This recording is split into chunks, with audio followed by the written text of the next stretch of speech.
Bismillahirrohmanirrohim. Assalamualaikum warahmatullahi wabarakatuh.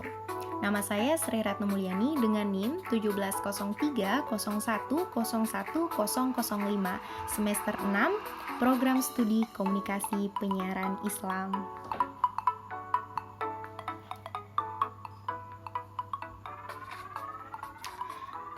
Di awal pembukaan presentasi ini, sedikitnya saya akan memberikan informasi bahwa beberapa tulisan yang bersifat teori yang saya kutip dari beberapa sumber, contohnya IPUSNAS. Ada kemungkinan kurang lengkap ya teman-teman, namun sekiranya teman-teman dapat memberikan masukan, saran untuk saya agar menyempurnakannya. Nah, adapun materi kali ini, saya akan memaparkannya. Judulnya adalah Perkembangan Teori Komunikasi Massa, Era Teori Masyarakat Massa.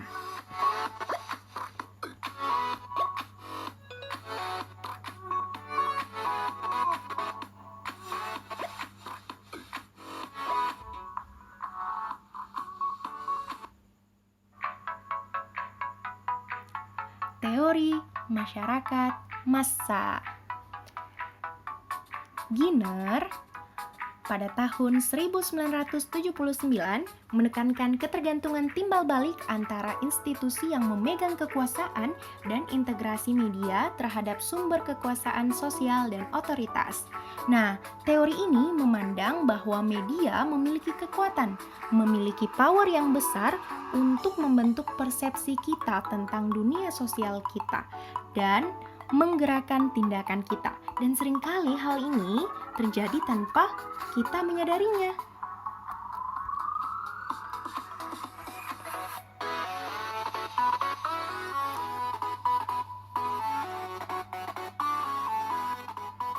Stanley G. Barron dan Dennis K. Davis pada tahun 2000 dalam buku mereka antara lain membahas 4 era perkembangan teori komunikasi massa.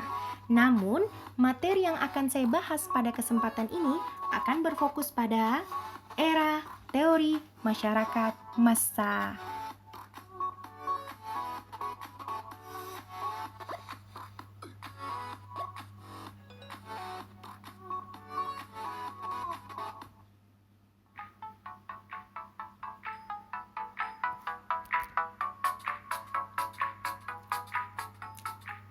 The Era of Mass Society Theory.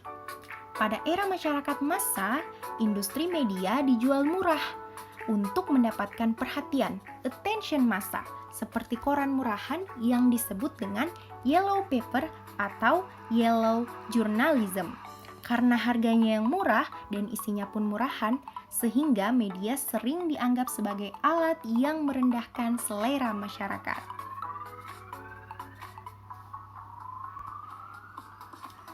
Pada era pertama ini didasarkan oleh asumsi-asumsi sebagai berikut. Yang pertama, media merupakan sebuah kekuatan buruk di masyarakat yang harus diperbaiki atau direstrukturasi secara total. Maksudnya, media memiliki kekuatan, memiliki power untuk menggerogoti nilai sosial dan norma, sehingga dapat merusak tatanan sosial. Media dikontrol oleh elit.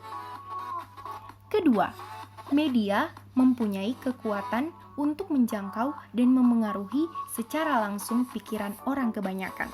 Nah, media pada saat itu bisa memengaruhi pemikiran banyak orang secara langsung.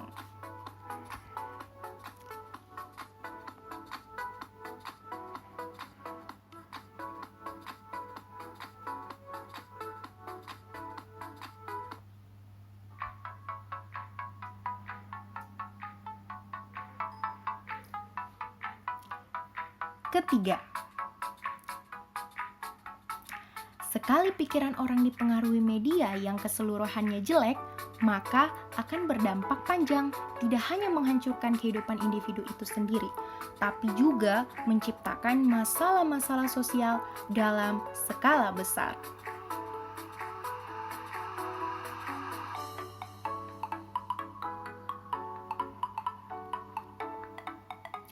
Contohnya, saat pemikiran telah ditransformasi oleh media, maka konsekuensi buruk jangka panjang bisa terjadi. Maksudnya itu apa? Contohnya adalah seperti madu. Madu itu kita ibaratkan sebagai informasi dari sekumpulan yang kemudian madu itu tercemari oleh sebuah racun. Bagaimana? Pasti madu itu tidak akan bagus, kan? Seperti itu pula maksud di nomor ketiga ini. Saat pemikiran telah ditransformasi oleh media, saat madu telah diberikan racun, maka konsekuensi buruk jangka panjang bisa terjadi. Seperti itu. Jadi, ketika madu tercemari oleh racun, maka itulah yang akan mendominasi. Keempat, orang kebanyakan rentan terhadap media karena mereka terlepas dan terisolasi dari institusi sosial tradisional yang sebelumnya melindungi mereka dan dari memanipulasi. Nah, maksudnya apa? Sebagian besar individu rentan terhadap media karena mereka terputus dari lembaga sosial tradisional.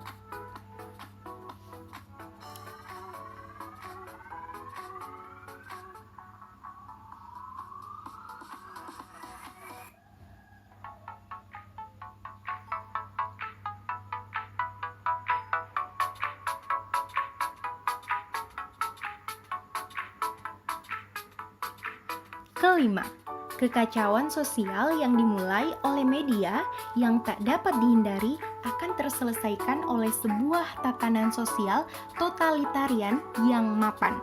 Maksudnya apa? Kerusakan ini akibat media dapat diperbaiki melalui tatanan yang totaliter, yang tersistematis, dan yang secara menyeluruh. Dan yang terakhir, media massa merendahkan bentuk-bentuk budaya dan membawa pada penurunan peradaban. Media massa merendahkan budaya yang tinggi, norma-norma sosial, dan menyebabkan penurunan peradaban.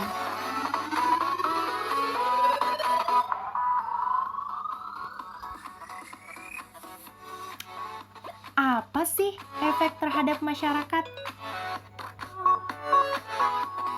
Nah, efek ini berkaitan erat dengan karakter yang dimiliki seseorang. Masyarakat akan menilai berdasarkan pembawaannya, interaksinya, hubungan, serta cara berpikir seseorang sesuai dengan apa yang ditujukan oleh media. Media massa secara tidak langsung mengajak masyarakat untuk memberikan penilaian yang sama terhadap seseorang berdasarkan penilaian dari media massa itu.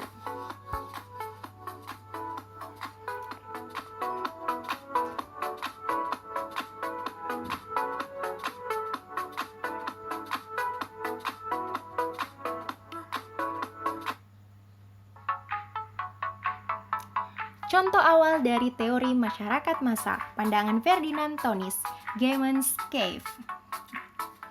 Ada gambaran tentang masyarakat tradisional, memiliki ikatan yang kuat, adat istiadat dan aturan yang kaku. Dan yang terakhir, memiliki hubungan personal yang didasarkan pada garis keturunan dan adanya kontak langsung. Gesell's Cave, gambaran tentang masyarakat modern. Orang terikat dalam institusi sosial yang lemah berdasarkan pilihan rasional ketimbang adat istiadat. Hubungan sosial menjadi lebih formal dan impersonal. Itu tadi pandangan daripada Ferdinand Tönnies. Contohnya, kemudian lagi pandangan dari Emil Durkheim. Ada solidaritas mekanik, gambaran dari masyarakat tradisional yang diibaratkan seperti sebuah mesin dengan fungsi yang sama dan tidak berkembang. Dan yang terakhir, ada solidaritas organik, gambaran dari masyarakat modern layaknya binatang ketimbang mesin. Baik teman-teman, sekarang kita sudah mengakhiri pemaparan materi dari saya. Terima kasih atas perhatiannya, thank you for attention, dan saya ucapkan jika ada yang mau menambahkan, mau bertanya atau apa, bisa di komen ya. Wassalamualaikum warahmatullahi wabarakatuh.